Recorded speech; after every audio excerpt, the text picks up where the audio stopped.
Happy Pride NGLCC Network and friends. I am Justin Nelson, co-founder and president here at NGLCC.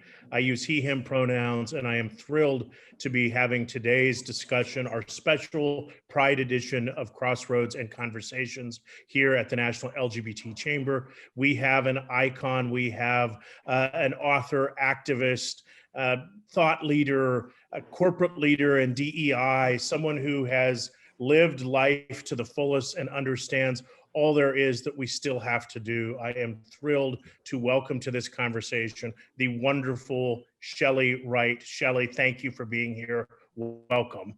Wow, I'll take that all day long, Justin. How kind and generous. Thank you. I'm thrilled to be with you. My pronouns are she and her. And happy Pride, my friend. So good to be here with you today.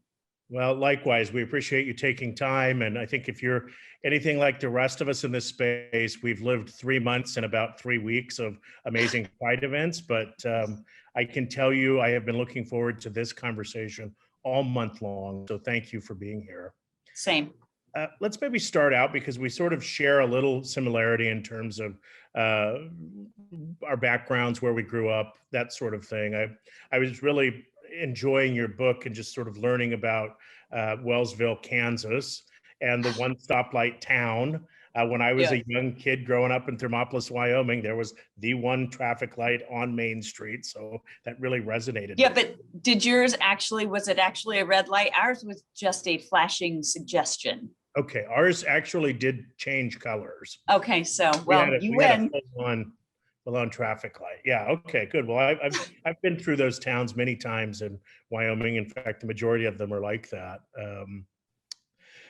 So people know more about the Chelys Wright today, about your music career, about your subsequent coming out in 2010. But what don't they know about the Chelys Wright from Wellsville, Kansas, the 1,600 person town growing up? What was that like, and how did it influence your life? Yeah, I mean, the great thing about small towns like this, Justin, and you know this from your upbringing, and the great things about a small town like that is that it provides an extended family, right? So when you grow up in a small town and you declare at age 4 to everyone in your school, your church, and your town that you're going to be a country music singer, there's a benefit to that in that you kind of are held accountable, and more importantly, giving voice to our dreams and the things that matter to us and the things that define us is really important. And so, you know, I don't know if my hometown believed that I could be a country music singer, but they sure made me feel like they believed it. And that really helped build me into a person that, you know, I pursued it with every fiber of my being. You know, but conversely, the downside of being in a small town is that everyone knows your business. And in a small town where it was pretty straight, white, you know, a monolith really in many ways, that realization that, you know, that I was a little gay kid on a farm in Kansas, that was scary news. And you know, that began kind of I think my betrayal of myself and committing repeated crimes against myself by hiding that. And, you know, I didn't feel safe to acknowledge that. I didn't have language around LGBTQ issues. And certainly the only language I had was from my church. And that was, you know, pejorative at the very least. So what is there to know about me? As a kid growing up on a farm in Kansas, I spent a lot of time up here. I spent a lot of time in prayer with my maker to please fix me. I also spent a lot of time praying to God, please get me to the Grand Ole Opry. And so my head was busy a lot. Sounds sort of like he answered the ones he should have and let you take care of the ones that you needed to find out for yourself. In fact, you mentioned in your book, like me, and if you've not read this book, it's incredible. I'm not saying that just because you're our guest. I mean, it will take you through every possible human emotion you can have, and you end up being a better human being on the other side of it. So something that really touched me, because I remember, I don't think I did it as long or, so sustained, but I absolutely could empathize with the prayer and the idea of, asking God to not, please don't make this be real. Can you just share a little bit about that? And Yeah. So when I was in third grade, I was 9 and I realized I'm different. And I realized that that was the different thing about me. And it was, number one, I didn't know there was anyone else on the planet who had ever been that. And then it was almost like the timing was so crazy weird that, like, right when I realized that I was different in that way, my preacher really began preaching heavily about the sins of the homosexuals. And and I loved my preacher. He was the man who baptized me, and he'll always be special to me. And I like to believe that when people know better, they do better. And I just don't think he knew better. But the words that I was hearing in church were adulterer, drunkard, murderer, thief, liar, homosexual. And it was just terrifying. And so as a young person of faith, like many others around the globe, I just knew all I have to do is pray. I just got to pray a prayer and be diligent about it and give God time to fix me. And so my prayer was this: Dear God, I promise to be a good person. I promise not to lie, cheat, or steal. Please just make me not gay. In your name, I pray. Amen.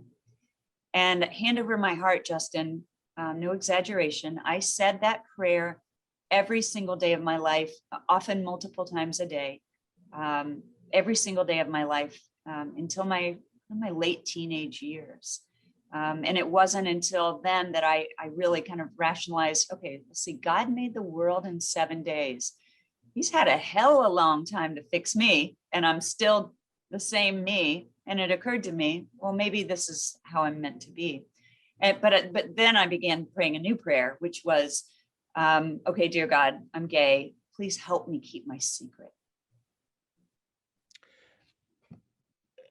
were you musical growing up? I mean, you mentioned a lot. I know a lot of folks start in the church and sing in choir, and you mentioned the community being really supportive and helping thrust you forward. Was it something that was a part of your life from a young age? Yeah, Justin. I mean, I find this when I talk to my peers in the arts, and particularly in country music. We all just started doing it before we had language around the dream or the aspiration. So, yeah, so there's a story that my family likes to tell, and who knows if it's embellished a little bit here or there, but I'm from a family of storytellers, so who knows. But legend has it that when I was 4 years old, my family couldn't find me, and we lived in town at that point. So it's a little 12 block town, and I was missing. Now, this is back in the day when you could lose your child for a few hours and the state wouldn't take your child away. So I was missing, and apparently they looked for me, and I think the police were called, and they ended up finding me at the nursing home. And they found me in the kind of cafeteria area where the piano was, and I was playing the piano, and I'd rolled a bunch of the residents, the elderly folks, up to the piano, locked their wheelchairs, and so that was my first captive audience. And I was singing songs that I'd learned from my grandparents, my grandpa, my great-grandmother, who was a superb piano player. I was playing Frankie and Johnny were lovers. Oh, Lordy, how they could love. So that is when my parents said, how did you learn how to play piano? And I said, by watching Grandma. And so after that, I began taking piano lessons. They never had to, nudge me into practicing. It was always a big deal that I got to take lessons because we were poor and it cost money. And so I buckled down and played piano, and I began writing my songs and started playing in clubs and honky tonks when I was a kid. I was 13. But I played that nursing home circuit hard from, age, I think I really started doing it pretty hard, like 9 to 12. I played funerals, I played nursing homes, I played grocery stores, I played lumberyard openings, lumberyard closings. I played anywhere a person could plug and play. And, that's what people did in my family. Again, we were poor. We played Scrabble and we played music. I'm smiling here because there's, every time I talk to you, I learn something new about you and realize how many things we have in common. Now, of course, you made it to stardom in music. I did not, but reminds me of when I was a kid and would go to the VFW with my grandfather, who was a World War II veteran. I would sing on the bar for pennies from all of the patrons. And then they pay they good paid, at the VFW, don't they? you know what, a penny at a time at that age was good money. And then I Yeah, remember, well, I want to point out that my grandfather too was a World War II veteran. He was in the Big Red One. And what did your grandfather do in the war? you know what, he was a cook Oh, in the fabulous. military. Yeah. Incredible. Well, I know he's probably passed, but thank you for your family's service. It's an incredible thing to get to know and love people who have served our country. Well, absolutely. And you know, it's sort of the work they fought for, which has continued to lead us on our pathwards of rights. You know, it didn't stop at the door of whether or not you're LGBTQ or straight. These rights that our grandfathers and fathers and brothers have fought for all of us, and we need to remember that more often, and our allies do as well, because you know, we know the state of affairs that things are in now. And I think about that young girl in Kansas, or the young kid in Wyoming, and you know, for us, we live in cities, we've experienced the world, but there's still such repression and fear in those places. And I'm curious if, was that a part of the drive? That I know in high school, you sort of, the day you got in the car and you were off to Nashville. Was it equal parts desire for music and equal parts desire for, I guess, the thirst of life that's outside of small town Kansas? Or what do you think? Justin, that's a great question. And no one's ever asked me that. And I've been asked a lot of questions in my life. No one's ever asked me that. And it's something I've given a lot of consideration to, especially as I get older and kind of reflect on who I would have been were I not a gay kid. I don't know that my working toward getting myself in my car and going to Nashville was because I wanted to experience the world.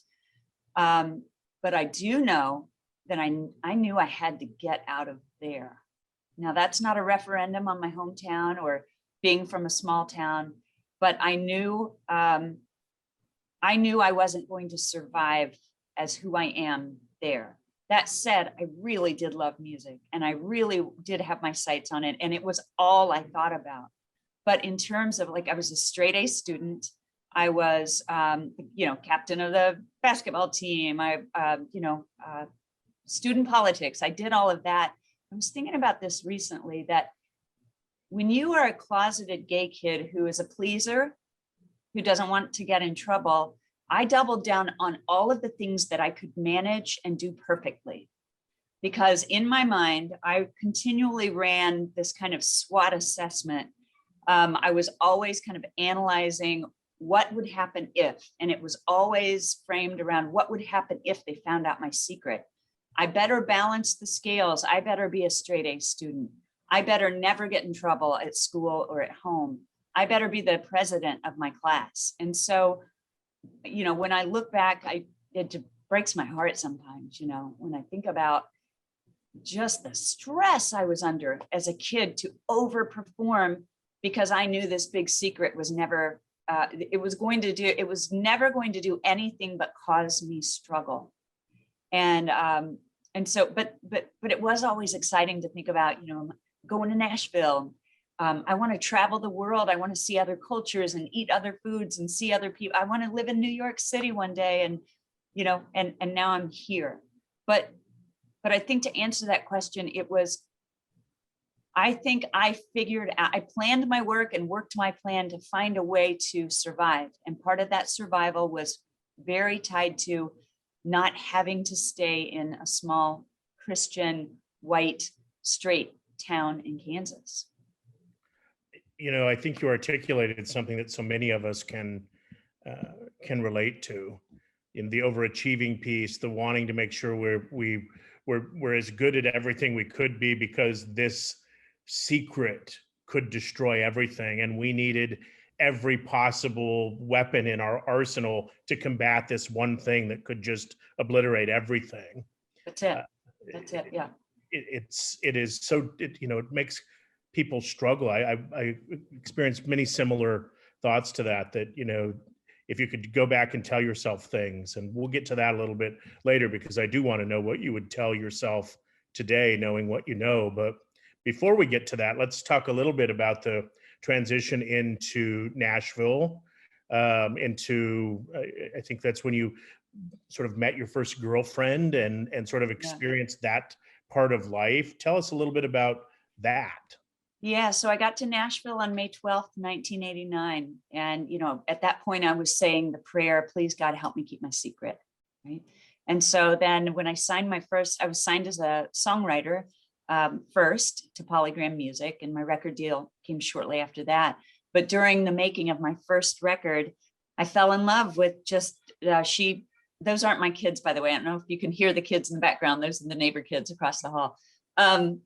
I fell in love in, I think we can all, with a lot of assurance, say that the first time you really fall in love, it is, whoo boy, that is exciting. And it was terrifying for me, because I was like, well, shit, I really am gay. Like I'm not, I wasn't just curious or confused. I really am gay. And she was a person who had never been, with a woman before. And really, we were girls, Justin. I was 23 years old. And it was an amazing experience and terrifying. And again, every day was that calculus of, how do I manage this? I was a major label recording artist in a town like Nashville, where no one had ever acknowledged being a gay country artist before. And so I thought, you know what, I can manage this. I'm strategic, because, as you and I have talked about before, you have never met a more strategic person than a closeted gay person. That's why we're really good at this work, right, Justin? Because we can deploy our strategy in good ways, rather than ways to commit crimes against ourselves. So she and I lived together and had a life for 12 years. We had a home and a koi pond and a courtyard and puppies. And, we had this life, and no one came to our house. We didn't, we weren't social. We were on full and total lockdown. And as you might imagine, we didn't make it, we suffered.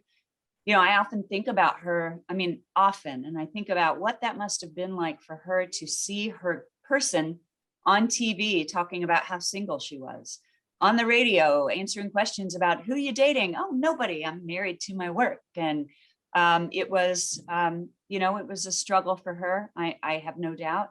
And we didn't make it. And that's what kind of led to my breakdown, which I call my breakthrough now, but it was definitely a breakdown. I remember in the book too, we were talking about, during this time, you were seen with Vince Gill, Troy Aikman, Brad Paisley, Brett Favre, just not just anyone, but sort of the who's who of celebrities in that exact moment. And I have to imagine that was trying for you as well. Yeah. So, a lot of us do this, right? We think, and it wasn't, I'm asked a lot, well, you were tricking them and you were using them. And I, if someone wants to make that case, I can surely understand that. I get that. But I want to explore a little bit what was happening with me. I knew I could never be openly gay. I just knew it. So I did what so many of us do who don't get to have what they want in life. I started to reconcile, okay, I'm going to end up, I have to, if I have companionship, that kind of companionship, it will need to be with a man. And, I was touring and writing songs with a couple of really amazing guys, and just loved them as my friends, and they made me laugh, and they're good, decent people. And so I made the calculus to, settle. Not that settling for gentlemen like that is, they're quite, accomplished in a lot of areas, but settling for me was because they weren't women and I wasn't in love with them the way that they loved me. And what ended up happening was the same result as if I had been using them as a beard, as a disguise, as cover. And, I've had a lot of religious folks, tell me that I'm not crying. I might cry later, but I have an eyelash in my eye. I've had a lot of people be critical about, about me and who I am. And, you can't be a Christian and a gay person. And boy, I am, but the thing I like to share with them, if given the real opportunity to have a real discussion about it, is, we have a responsibility on this planet to not hurt others, right? We're not supposed to hurt animals. We're not supposed to hurt our fellow humans. The hurt that I caused when I was hiding to the men that I dated was untold. The hurt that I caused them in receiving their love, but not being able to reciprocate. I took time out of their lifespan, their life journey. It was unfair. And I don't, I'm not beating myself up here. It's a referendum on society, and, I take my responsibility for it. But the damage I caused to people when I was in the closet, I don't cause damage to people anymore. And certainly not to myself. The wake of disaster that I left behind me as I lied by omission or lied explicitly or implicitly, I was a damage factory. And the minute I came out of the closet, I retired from that job. I didn't have to hurt myself. I didn't have to hurt or confuse or flummox or dismay others. And I think that's one of the stories that we queer people have to really talk about more. I was at a show, I had a show last weekend, and somebody came up to me and said, I divorced my husband a few years ago. I'm actually gay, and I divorced him. And she said he was so mad. And she said it took him a couple of years to realize, oh, wait, I get to actually go find a companion who is wired to like me like that. We have to tell those stories more about, we're not, the damage that we do to ourselves and to others when we're just not authentic. I think that is so key and so understated and not focused on nearly enough.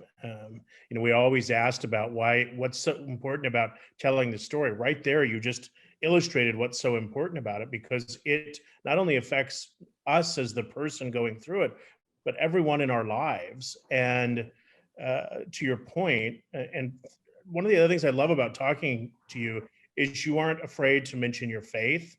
And I think that's incredibly exciting. I'm a person of faith. I don't talk a lot about it, but it is absolutely a part of what my day and my life is. And that's my business. But the way that you articulate it and sort of weave in those ideas of how we should treat our fellow human beings is so key. And it sort of makes me think about just the status of Nashville in general. I remember reading that, there were gay people, and there have been since the dawn of country music, but they happen to be, behind the scenes, that it was never someone in front of the mic. It was never the star. And I'm curious, a couple things here, and unpack it how you'd like, but what did it mean when you came out? What is still the same today, and what needs to change to have it be so that, Shelley Wright and Brothers Osborne and so I can't use one hand to count the number of country western singers that are out proud and vocal. Yeah. So I think I want to address your first question, like, what did it mean when I came out? I'd spent so many years traveling around the world and, primarily the United States, doing shows. And when you do a show, you go to the radio station that morning to do the morning drive. And so, the relationship that country artists have with not just the fans, but country radio, which is essentially the amplification of, the music we're making in our careers.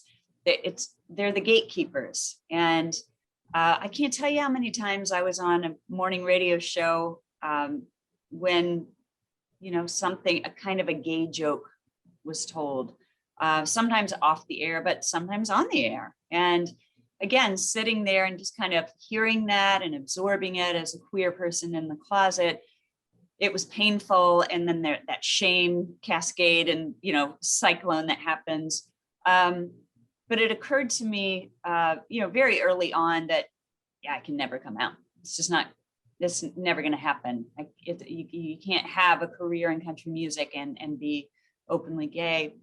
And then I realized after I almost ended my life on a cold winter's night in my home there in Nashville, with a gun that my parents, oddly enough, gave me for protection.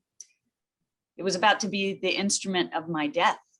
And as you know, a lot of things flash before a person's eyes in those moments and after those moments. And one of the things I realized was, you know, I have to come out or I'm not going to make it. It's just fight or flight. It's binary. Either you come out and you have a chance to survive, or you don't come out and you will end your life. That's just how that's going to be. And as I began to really kind of build my strategy around how I wanted to come out, you know, I could have just gone to Twitter and said, hey, y'all, I'm gay, or MySpace or whatever it was back then. And Justin, you know me, strategy matters. Strategy mattered in how I came to Nashville. Strategy mattered in how I got my band gigs when I was a kid. Strategy matters in everything. And I knew that my strategy would matter. So I began writing my book, Like Me, and I began really trying to tell a story that I had hoped wouldn't be just a story about a gay country singer coming out. I was hopeful for other people to kind of see their lives in my story, because unless or until we can make that connection that, oh my gosh, that's my experience, or oh my gosh, this must have been my son's experience. So I began to really understand that that it would be important to talk about gay stuff in my industry. So rather than moving to New York and just talking about it at advocacy orgs and HRC galas and GLSEN events, I knew that I needed to stay in my community, in my ecosystem of country music, and get them talking, whether they wanted to or not, on country radio, backstage, boardrooms at the record labels. I knew I needed to get them out of the habit of the only time they ever mentioned gay stuff was when they hit a rim shot, bum.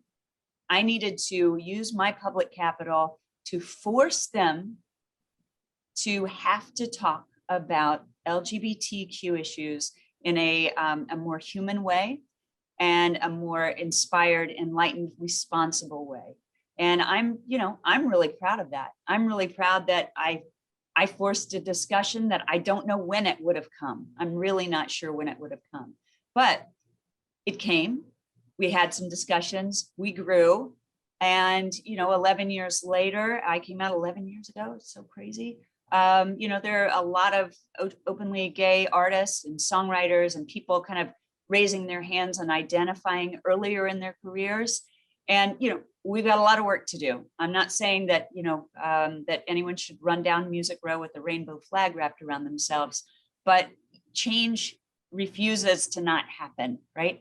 So there'll never have to be another first openly gay product of Music Row. Did it. There won't have to be a second or third or fourth. It's happening and it's so cool. I love every time I hear about someone coming out. There's, different degrees of support that they get. I want to share the TJ Osborne. I don't know him personally, but when he came out, he received what he called was a tsunami of love from fellow artists, record labels, press, bands.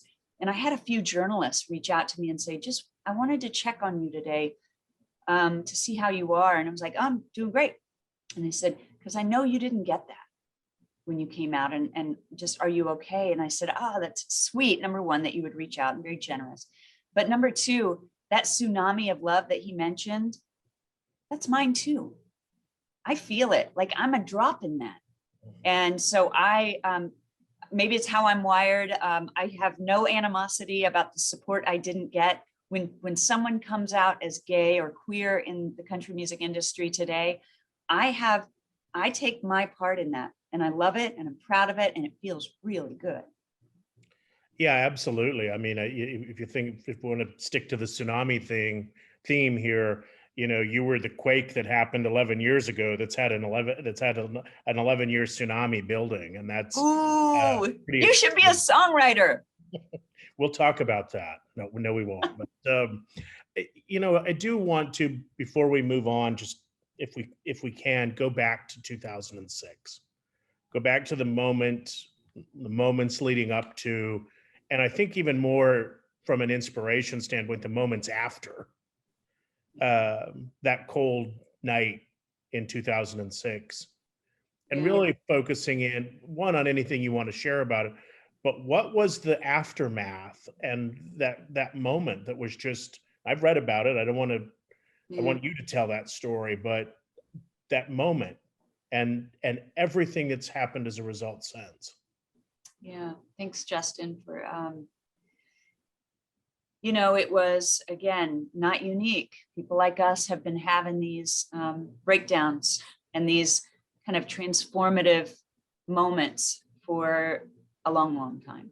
And mine was brought to me on a cold winter's morning, and I had a house over there in East Nashville. And by all accounts, from the outside looking in, I did have it all. I was making it in country music. I was doing well and, comfortable in every way that one might hope. But I was falling apart. My relationship had ended, and I hit my rock bottom. And I hit my rock bottom and almost ended my life, not because I'm gay. I want to be really clear about that.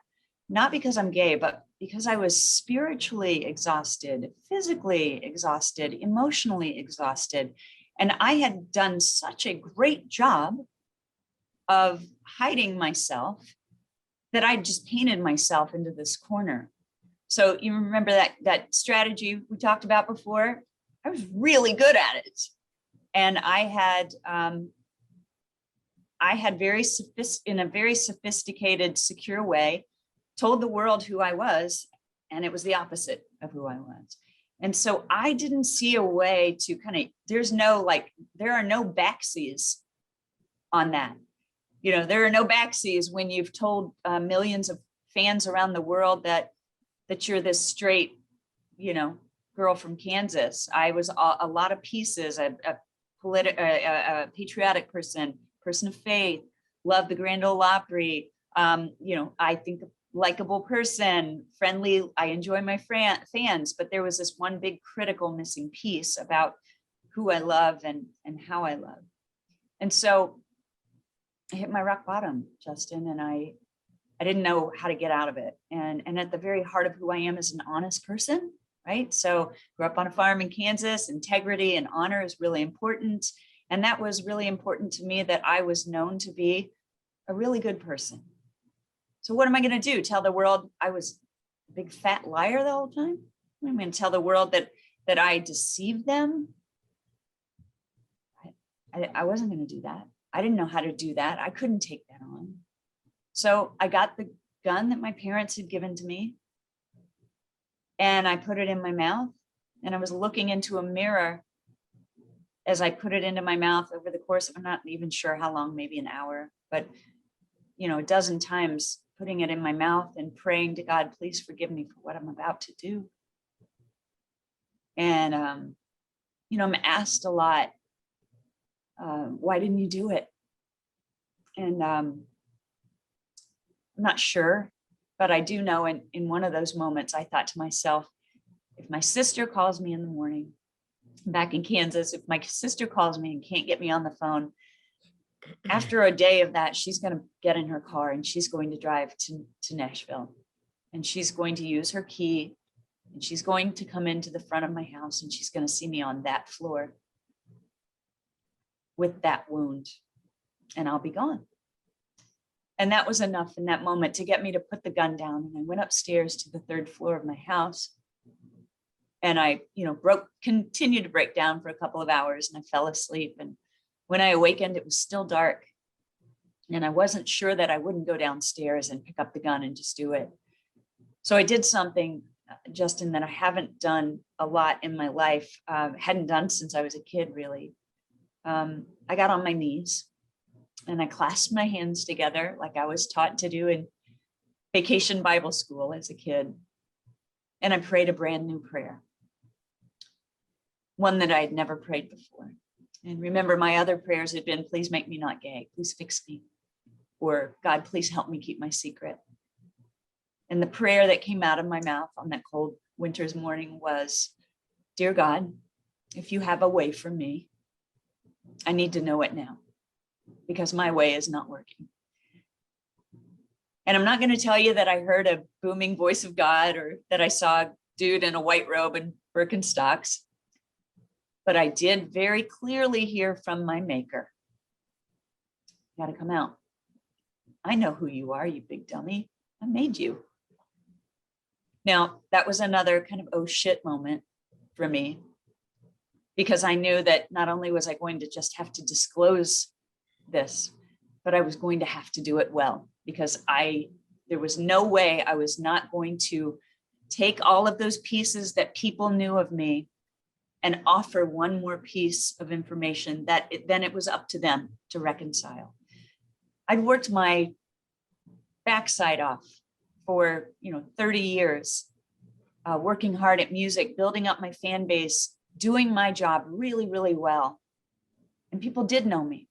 And I knew this was my opportunity to introduce one more piece of critical information to make them have a conversation, have a thought, have a kind of a reckoning of figuring out what they thought of that. And so you asked the question, what was the following? What was the subsequent kind of things that I went through? It was all about that. I was singularly focused on, how do I tell this story well? How do I keep my audience, not as fans, but how do I keep my audience in the room with me long enough to get them to hear what it was like to hide the very essence of who I am? Not in a way that I was a victim. That wasn't my goal. My goal was to be a head scratcher for them. My goal was for the people who thought they never knew and loved a gay person, was to say, yeah, you did. I've been gay the whole time, and this is who I am. And so that's how my journey went. And it was, I will tell you, people have said, so the day you came out, did you just feel a relief? I did the day I came out, but I can tell you this, Justin, hand over my heart. The day that I decided I'm gonna do it in 2006, my life got magical from then. My life got, I don't want to say easy, but I had so much relief that day. I got up off my knees and my shoulders relaxed. I felt warm for the first time, and I knew I can be okay. I'm going to be okay. I've got a big mountain ahead of me, but I can be okay. I think that is an absolutely remarkable story. And I can attest to that. There's just something about that moment when you're tired of running, you're tired of hiding, you're tired of lying to yourself and your family and friends, and it opens up the world to, this conversation. Had neither one of us ever came out, we wouldn't be sitting here having this. And I can tell you, it is one of the most fascinating conversations I have ever had. And, there wouldn't be, maybe there'd be an NGLCC. I wouldn't be one of the co-founders. You wouldn't be having done the amazing work that you've done in the DEI space. And I want to talk a little bit about the challenge you're taking on now. But something really happy about this, you wouldn't have met Lauren and your family. Tell us a little bit about what that's like. And, I have a little story. I hope you don't mind. I'm going to share as part of it, but, tell us about it. Let everyone else know a little bit about the family. Well, first I want to give props to NGLCC and what you have built over there. Your work is that quake that has caused a tidal wave, a tsunami around the world. We'll get into it a little bit, but I'm, on the phone daily with people around the globe talking about bringing LGBTQ-owned businesses into their pipeline. I know you've had a lot of team. I know it takes a lot of help. You have a big team. It takes a village, but You started this thing, and it's incredible. It's incredible what you've done. And for people like me, and for people who need to see the benefits of the good work that people like us do. So I had to say that. Yeah, I mean, if you run around in your life in the closet, you're going to bump into other closeted people, and a friend of mine recently, we were having a conversation, and she said, our secrets keep us sick. And that's true. And, I'm not saying that all people in the closet are sick. I'm just saying secrets will make us sick, and they keep us sick. And so I met Lauren shortly after I came out, which was kind of a reward. I kind of felt like God said, I'm not going to make you date in the lesbian dating pool. You get to meet your wife, not long after you come out. So we will have been married in August, 10 years. We have identical twin boys who are 8. And I'm so lucky to be a wife and a mom. When we got engaged, marriage was only legal, I think, in 4 or 5 states.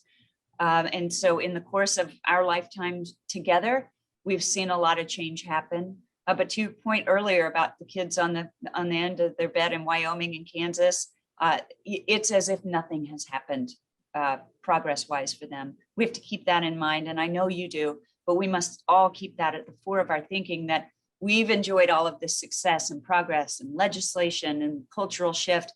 But there are places where there's it feels as dire as it did for us.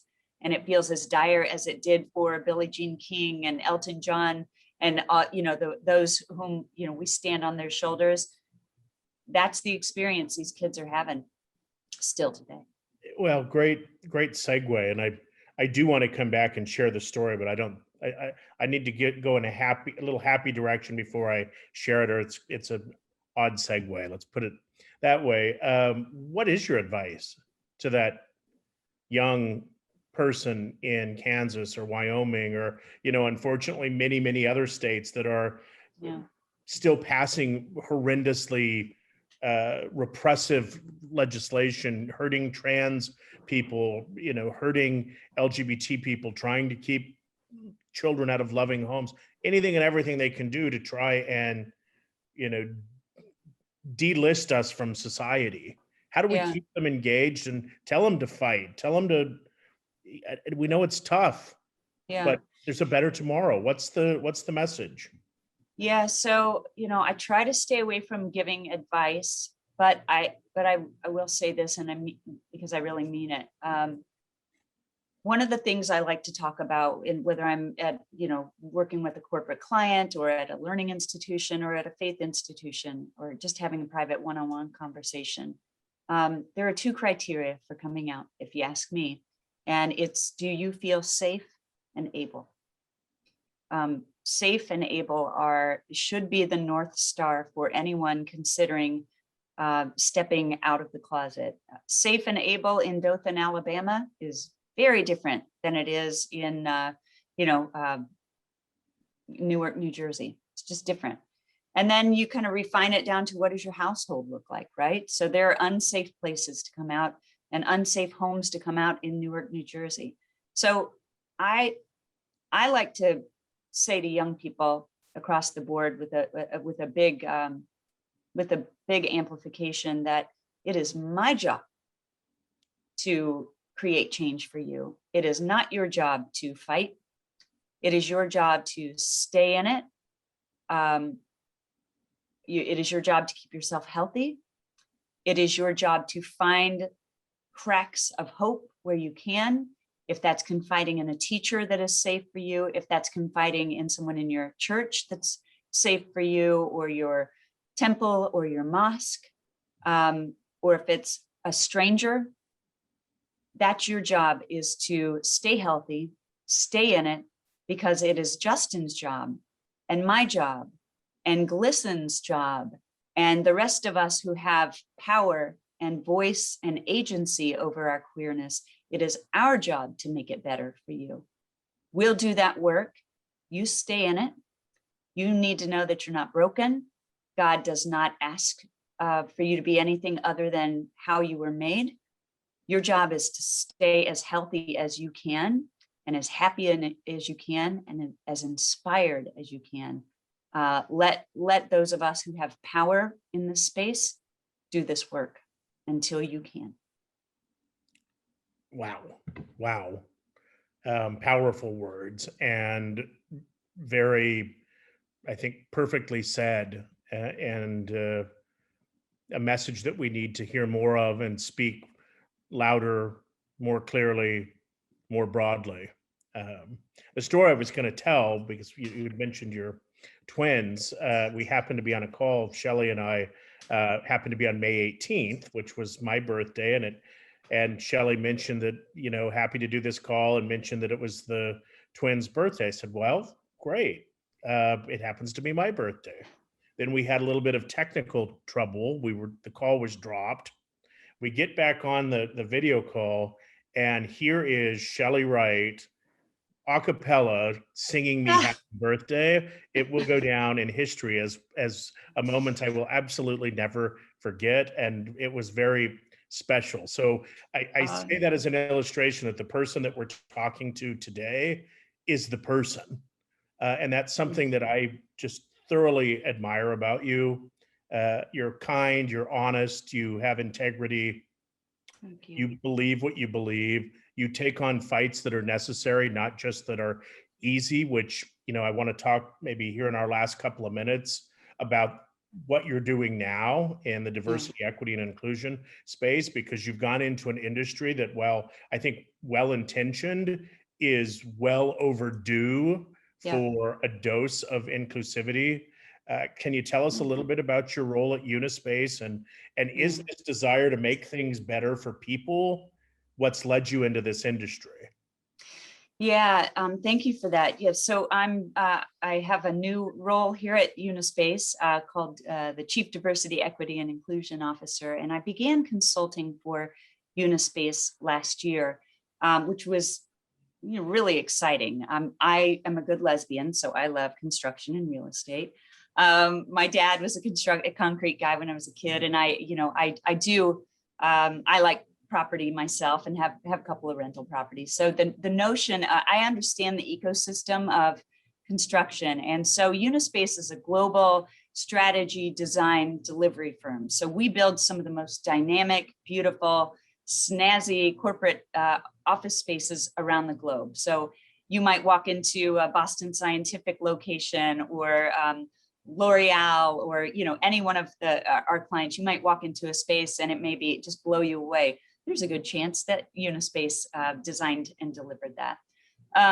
And you're right. I mean, construction is, I think, one of the reasons why, after Steve Quick our CEO brought me on to consult, and he asked me if I would consider coming on in a full-time position.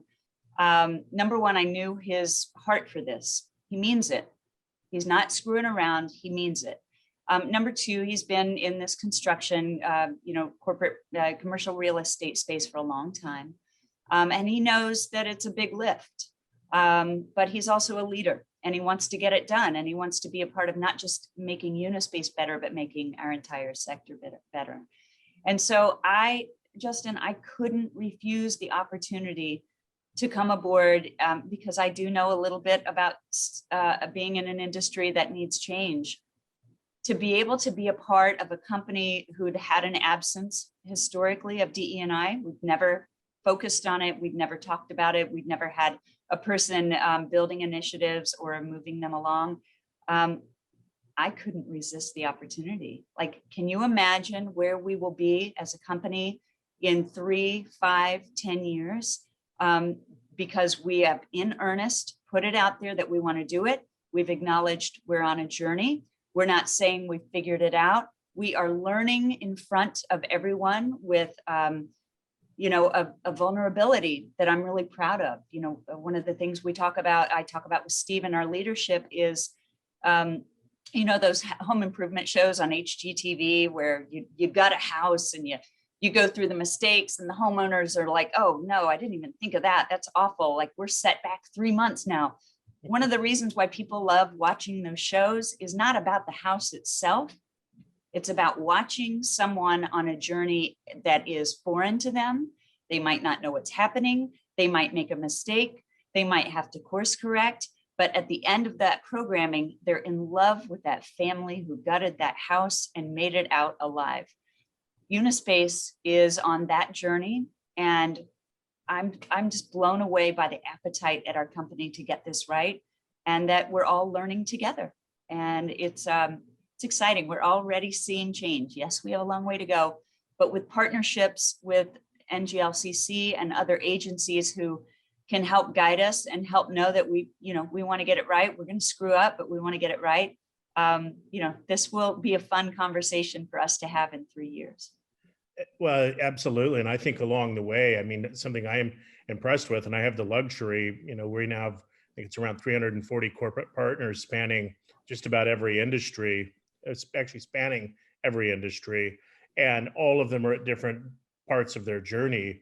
I think the way that you all have gone about things thus far is not only remarkably strategic, but it's working.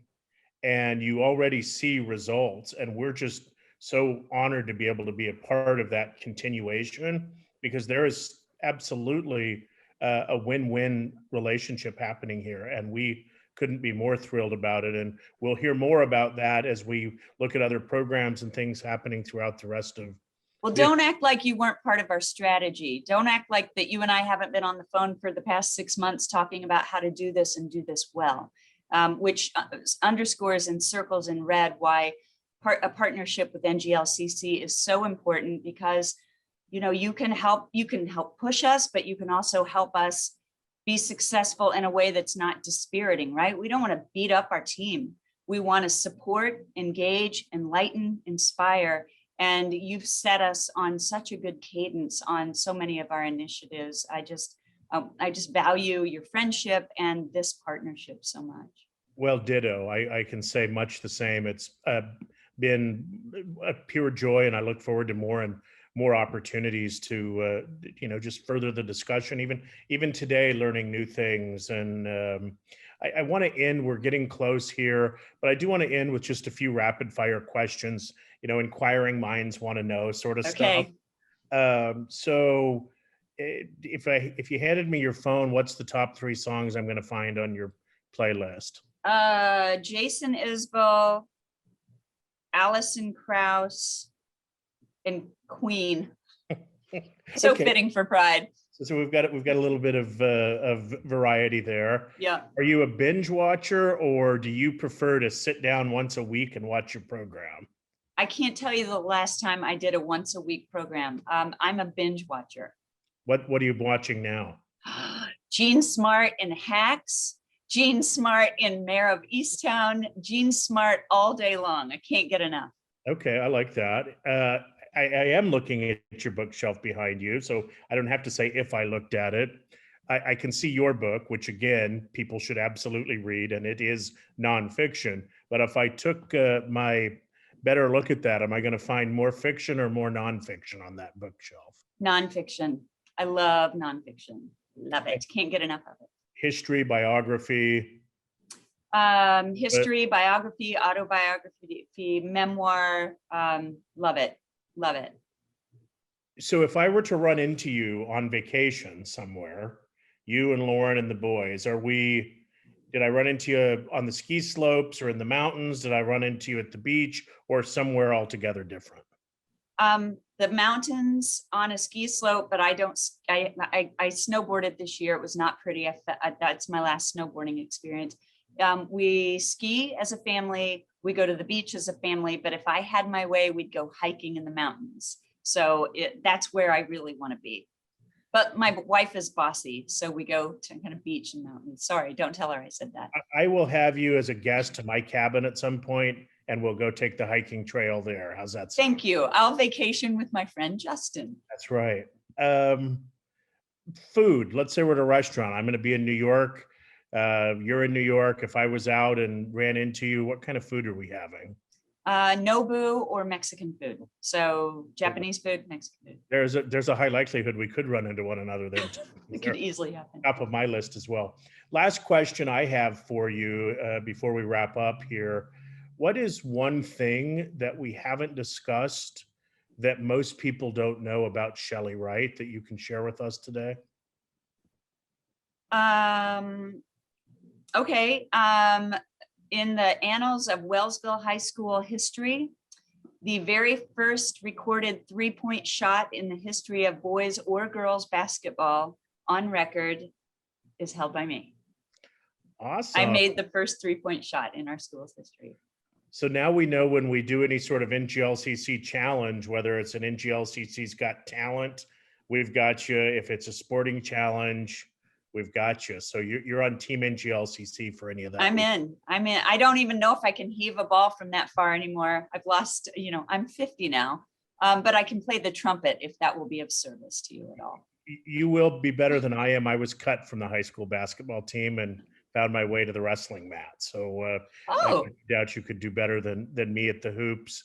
Any final thoughts before we close things out? It's been a wonderful conversation. I just want to give you a second to maybe say anything that you didn't get to, or any message you want to leave our audience today. Thank you, Justin, for this conversation. I'm again so honored to be able to be in conversation with you today. It's been a great Pride Month. It's been fast and furious, and I think what I would just really like to just underscore is just how committed the DE&I world is. It's kind of a small group of people, and it's a big job to have right now. A lot of people are being hired in these positions, and I just want to say a thank you to those in the space who have a lot more experience than I do, who have mentored me. I'm so lucky that they've taken their time to kind of show me things that I need to know, share information. The thought partnership in this space is incredible. And I'm just really grateful to be to be on the field doing this work. It's really gratifying and tremendously fulfilling. It's spiritual work, not religious work. It's spiritual work, and I'm fulfilled. Well, I couldn't say thank you enough, or loud enough, or over enough. Having you as a part of this network is tremendously fulfilling. I think being able to have you be a part of the dialogue and share such personal information with us today is remarkable. You are a remarkable human being.